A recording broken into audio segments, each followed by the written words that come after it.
Je m'appelle Lena Parker. J'ai 33 ans et je suis mariée à mon mari, Thomas, depuis 8 ans. Le week-end dernier, nous célébrions notre anniversaire de mariage entouré de notre famille et de nos amis, lorsque, en plein milieu de la soirée, ma belle-sœur s'est soudainement levée pour m'accuser d'avoir une liaison. Elle a même montré à tout le monde des messages qui semblaient être des preuves irréfutables. En quelques secondes, toute la pièce s'est retournée contre moi. Les gens ont commencé à chuchoter et mon mari semblait blessé et désemparé. Mais au lieu de me disputer, j'ai simplement souri, car une minute plus tard, j'ai connecté mon téléphone à la télévision et ce que tout le monde a vu sur l'écran a tout changé. Mais avant de vous raconter ce qui s'est réellement passé, merci d'aimer la vidéo, de vous abonner à la chaîne et de me dire en commentaire depuis quel pays vous nous regardez. Maintenant, laissez-moi vous parler de la nuit qui a changé à jamais le regard que la famille de mon mari portait sur moi. Notre maison était pleine de monde ce soir-là. Une musique douce passait dans le salon et la table de la salle à manger était recouverte de plats, de vin et d'un grand gâteau avec des bougies dorées sur le dessus. C'était censé être une soirée heureuse. Mon mari, Thomas, et moi célébrions nos 8 ans de mariage. Les amis riaient, les verres tintaient et quelqu'un racontait une histoire drôle près de la cuisine, sur la terrasse. Tout semblait parfait, mais je sentais déjà que quelque chose n'allait pas, car de l'autre côté de la pièce, la sœur cadette de Thomas, Clara, n'arrêtait pas de me fixer. Pas d'une manière normale, mais avec ce regard calme et suffisant qu'elle avait toujours lorsqu'elle pensait savoir quelque chose que j'ignorais. Clara et moi n'avons jamais été proches. Dès le jour où Thomas m'a présenté à sa famille, elle a clairement fait comprendre qu'elle ne m'appréciait pas. Au début, elle le cachait derrière des sourires polis. Mais au fil des années, ces sourires se sont lentement transformés en petites remarques, en plaisanteries douteuses et en chuchotements lorsqu'elle pensait que je ne pouvais pas l'entendre.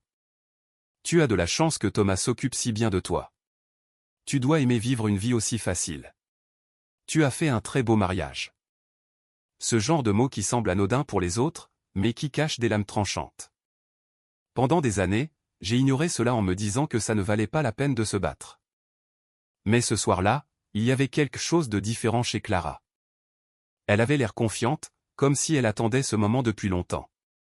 J'ai remarqué qu'elle chuchotait sans cesse à quelques proches. De temps en temps, quelqu'un jetait un coup d'œil vers moi avant de détourner rapidement le regard. Mon estomac s'est noué. Thomas a remarqué mon expression et m'a demandé doucement si j'allais bien. J'ai forcé un sourire en lui disant que j'étais juste fatigué. Mais la vérité, c'est que je sentais que la soirée allait très mal tourner. Environ 1 heure plus tard, tout le monde s'est rassemblé dans le salon car il était temps de couper le gâteau d'anniversaire. Quelqu'un a tamisé les lumières et Thomas s'est tenu à mes côtés, le bras autour de mes épaules. 8 ans, a-t-il dit avec un sourire. Tu te rends compte? J'ai ri doucement en répondant, parfois, j'ai du mal à y croire. Les gens ont applaudi et plusieurs invités ont sorti leur téléphone pour filmer le moment. Mais avant que nous puissions couper le gâteau, une voix s'est soudainement élevée derrière nous. En fait, avant de célébrer, j'ai quelque chose à dire. La pièce s'est lentement tournée vers la source du son. C'était Clara. Elle se tenait près de la table à manger, tenant son téléphone, et elle souriait, non pas un sourire joyeux, mais un sourire froid. Thomas a froncé les sourcils et lui a demandé ce qu'elle faisait. Elle s'est avancée lentement et a déclaré qu'elle pensait que tout le monde méritait d'être au courant de quelque chose avant. La pièce est devenue silencieuse et quelques invités ont échangé des regards confus. Thomas a soupiré et lui a dit que ce n'était pas le moment, mais elle l'a interrompu. Puis, elle s'est tournée vers les invités et a dit qu'elle n'avait pas voulu faire cela ce soir, mais que son frère méritait la vérité. Mon cœur a commencé à battre plus vite parce que je savais exactement où cela allait mener. Clara a levé son téléphone et a dit « Et la vérité, c'est que », puis elle m'a regardé droit dans les yeux, « Ta femme parfaite te trompe ». La salle a explosé en murmures. Les gens se regardaient avec incrédulité. Certains demandaient s'ils avaient bien entendu. Les bras de Thomas ont lentement glissé de mes épaules alors qu'il fixait Clara sous le choc, lui demandant de quoi elle parlait. Clara s'est approchée et a dit qu'elle avait des preuves. Elle a tourné l'écran pour que tout le monde puisse voir. Des messages, des photos, une conversation entre moi et un autre homme. Les messages semblaient intimes, privés et compromettants. Les chuchotements dans la pièce sont devenus plus forts. Certains me regardaient avec incrédulité, d'autres avec colère. Le visage de Thomas est devenu livide alors qu'il regardait le téléphone, puis moi. Léna, a-t-il dit doucement.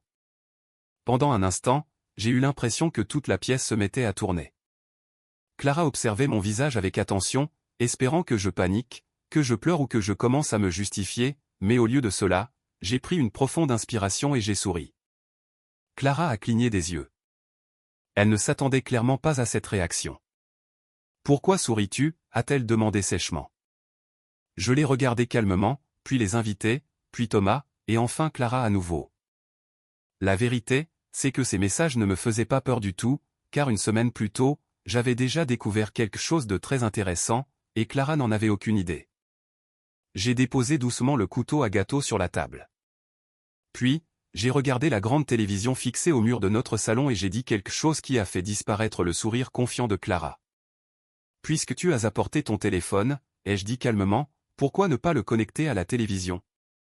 La pièce est devenue silencieuse. Clara a froncé les sourcils. « Quoi ?» J'ai continué à sourire. Pour que tout le monde puisse voir les preuves clairement. Et pour la première fois de la soirée, Clara a semblé un peu nerveuse. La pièce était devenue totalement calme et tout le monde nous regardait. Thomas regardait alternativement moi et sa sœur, visiblement incertain de ce qui se passait. Clara a essayé d'en rire et a rapidement dit « Pourquoi ferais-je ça ? Tout le monde peut déjà voir les messages. » J'ai haussé les épaules avec légèreté et j'ai répondu « C'est vrai, mais l'écran est petit. Si on le connecte à la télé, tout le monde pourra bien les voir. » Quelques invités ont hoché la tête et quelqu'un a même dit que c'était logique. Le sourire de Clara est revenu, mais il avait l'air forcé maintenant. « Très bien, » a-t-elle dit. « Si c'est ce que tu veux. » Elle s'est dirigée vers la télévision et a tendu son téléphone à Thomas. « Tiens, connecte-le. » Thomas a hésité un instant, puis a branché le téléphone sur le câble près de la télé. Une seconde plus tard, l'écran de Clara est apparu sur le grand téléviseur, et les mêmes messages étaient maintenant affichés pour que tout le monde dans la pièce puisse les voir. Les chuchotements ont repris de plus belle alors que les gens fixaient l'écran. « Waouh, ces messages ont l'air réels », a murmuré quelqu'un. Thomas a fixé l'écran en silence pendant un moment avant de se tourner lentement vers moi. « Léna, tu dois expliquer cela. » J'ai hoché la tête calmement. « Je vais le faire », ai-je dit, puis j'ai regardé Clara. « Mais d'abord, assurons-nous que tout le monde voit tout. » Clara a croisé les bras avec assurance et m'a dit de continuer et d'expliquer ma liaison. Mais au lieu de toucher à son téléphone ou à l'écran, je suis resté là où j'étais et j'ai souri à nouveau. Les yeux de Clara se sont rétrécis immédiatement. Elle a demandé si je trouvais cela drôle, et j'ai répondu doucement que non. Je pensais simplement que ce moment était inévitable depuis longtemps. Quelques personnes dans la pièce avaient l'air confuses, et Thomas a froncé légèrement les sourcils en demandant ce que je voulais dire. J'ai parcouru la pièce du regard, les invités, les parents de Thomas, et enfin Clara, avant de parler lentement. J'ai expliqué que Clara ne m'avait jamais aimé. Elle a levé les yeux au ciel immédiatement et a dit « Oh, pitié !» Mais j'ai continué malgré tout. Dès le jour où Thomas m'a présenté à sa famille, elle a clairement fait comprendre qu'elle pensait que je n'étais pas à ma place. Certains invités se sont agités inconfortablement sur leur chaise, et la mère de Thomas s'est redressée. Clara a ri froidement et m'a accusé de jouer la victime, mais je l'ai ignoré. Pendant des années, ai-je poursuivi calmement, Clara a fait des petites remarques sur moi, sur le fait que je n'étais pas assez bien pour Thomas, et que je ne méritais pas la vie que j'avais. Thomas s'est tourné vers sa sœur et lui a demandé si c'était vrai. Clara a balayé cela d'un geste de la main en disant « Tout le monde plaisante ». Mais j'ai secoué la tête et expliqué que ce n'était jamais des blagues. L'expression de Clara s'est durcie et elle a rétorqué sèchement en demandant si je pensais que cela signifiait qu'elle avait créé de faux messages. Les invités ont recommencé à chuchoter tandis que Thomas se frottait le front, marmonnant que la situation devenait incontrôlable. Mais je n'avais pas fini. Vous voyez, ai-je continué calmement. Quelque chose d'intéressant s'est produit la semaine dernière. Les épaules de Clara se sont tendues légèrement quand j'ai dit cela. J'ai expliqué que j'avais reçu une notification étrange sur mon téléphone, une alerte de sécurité disant que quelqu'un avait essayé de se connecter à mes comptes depuis un autre appareil. Quelques invités ont eu l'air surpris, mais Clara m'a rapidement interrompu en disant que tout le monde reçoit ce genre d'alerte tout le temps et que cela ne voulait rien dire. J'ai hoché la tête lentement et j'ai admis que la plupart du temps, effectivement, cela ne voulait rien dire. La salle est restée silencieuse alors que tout le monde écoutait attentivement. Puis, j'ai ajouté que, cette fois, l'alerte indiquait également la localisation de l'appareil. Les doigts de Clara se sont resserrés sur son téléphone, et Thomas a immédiatement remarqué le mouvement. Il l'a regardé et a prononcé son prénom lentement. Clara a esquissé un rire forcé et a demandé sarcastiquement si je l'accusais maintenant de pirater mon téléphone. Au lieu de lui répondre directement, j'ai marché lentement vers la télévision. Les messages, la fausse conversation et la soi-disant liaison étaient toujours affichés sur l'écran. Je me suis retourné vers les invités et j'ai expliqué que, lorsque j'ai vu cette alerte, j'avais décidé de creuser un peu plus. Clara semblait soudainement tendue et la confiance qu'elle affichait plutôt commençait à se fissurer. Thomas l'a remarqué aussi et a regardé entre nous avant de demander doucement ce que j'essayais de dire. J'ai pris une lente inspiration et j'ai regardé Clara droit dans les yeux. Je dis que ces messages ne m'ont pas surprise. Pendant un instant, le visage de Clara est devenu livide, mais elle s'est vite reprise en insistant sur le fait qu'ils étaient réels. J'ai secoué la tête calmement. La pièce semblait complètement figée. Thomas m'a fixé et a demandé ce que c'était si ce n'était pas réel. J'ai souri à nouveau et j'ai dit que c'était quelque chose de très intéressant. Clara s'est soudainement avancée et a dit à Thomas de ne pas m'écouter parce que j'essayais d'embrouiller tout le monde. Mais Thomas n'a pas bougé. Il me fixait, dans l'attente. Toute la pièce attendait et, finalement, j'ai prononcé les mots que Clara avait eu peur d'entendre toute la soirée. J'ai expliqué lentement que ces messages avaient été créés à partir du même appareil qui avait tenté de pirater mon téléphone. Le souffle de Clara s'est coupé instantanément et quelqu'un dans la pièce a chuchoté, sous le choc. Thomas s'est lentement tourné vers sa sœur. Sa voix était calme mais lourde lorsqu'il l'a regardée pour lui demander « Clara, qu'as-tu fait ?» Pendant un moment, Clara n'a pas répondu. Elle m'a juste fixé. Puis elle a soudainement ri, un rire sec et forcé. « Oh mon Dieu !» a-t-elle dit. « Tu essaies vraiment de me rejeter la faute dessus maintenant. » Elle a regardé autour de la pièce, espérant clairement que quelqu'un la soutiendrait. « Écoutez-la » a continué Clara à voix haute. Elle se fait prendre en train de tromper son mari et soudain, c'est de ma faute. Mais personne n'a ri avec elle. Les invités étaient silencieux et Thomas la fixait toujours, attendant. Clara s'est agitée nerveusement et a réessayé. « Thomas, allez » a-t-elle dit. « Tu sais que je ne ferai jamais une chose pareille. » Je me suis approché de la télévision. « Dans ce cas, cela devrait être facile à expliquer » ai-je dit calmement. Clara a froncé les sourcils. « De quoi parles-tu » J'ai pris la petite télécommande posée à côté de la télé. La semaine dernière, après avoir reçu cette alerte de sécurité, ai-je expliqué, j'ai demandé à un ami de m'aider à vérifier d'où elle venait. Les yeux de Clara se sont agrandis pendant une seconde. Elle a essayé de le cacher, mais je l'ai vu. Et sais-tu ce que nous avons trouvé, ai-je continué. Thomas a secoué lentement la tête. Quoi? J'ai appuyé sur un bouton de la télécommande. L'écran a changé. Les faux messages ont disparu, remplacés par une page différente sur le téléviseur, un simple rapport avec des lignes d'information, des dates et des historiques de connexion. Puis, tout le monde dans la pièce a remarqué une petite ligne qui a rendu le silence total. Emplacement de l'appareil, ordinateur portable de Clara Mitchell. Le visage de Clara est devenu complètement blanc. La pièce a explosé de chuchotements tandis que les gens se penchaient en avant pour lire l'écran. Quoi? Vous avez vu ça? Il est écrit l'ordinateur de Clara. Thomas a regardé la télévision, puis s'est lentement tourné vers sa sœur. Clara. Sa voix semblait complètement différente maintenant. Qu'est-ce que c'est? Clara a secoué la tête rapidement. C'est un faux, a-t-elle dit. Elle a tout inventé, mais sa voix tremblait. Je suis resté calme. En fait, ai-je dit, ce rapport a été créé par une entreprise de sécurité numérique. Clara a dégluti difficilement. Thomas a pointé l'écran à nouveau. Alors pourquoi est-il écrit que c'est ton ordinateur? Clara avait l'air désespérée maintenant. Je ne sais pas. Peut-être que quelqu'un a utilisé mon ordinateur. Les invités la fixaient, et Thomas avait l'air de ne même plus reconnaître sa propre sœur. Mais je n'avais pas encore fini. J'ai pris une autre lente inspiration. Clara n'a pas seulement essayé de pirater mes comptes, ai-je dit doucement. Clara s'est figée. Elle savait ce qui allait suivre. Thomas a froncé légèrement les sourcils. Qu'est-ce que tu veux dire? J'ai regardé Clara droit dans les yeux. Ces faux messages ont été créés 2 jours après que quelque chose d'autre s'est produit. Clara a chuchoté entre ses dents, arrête.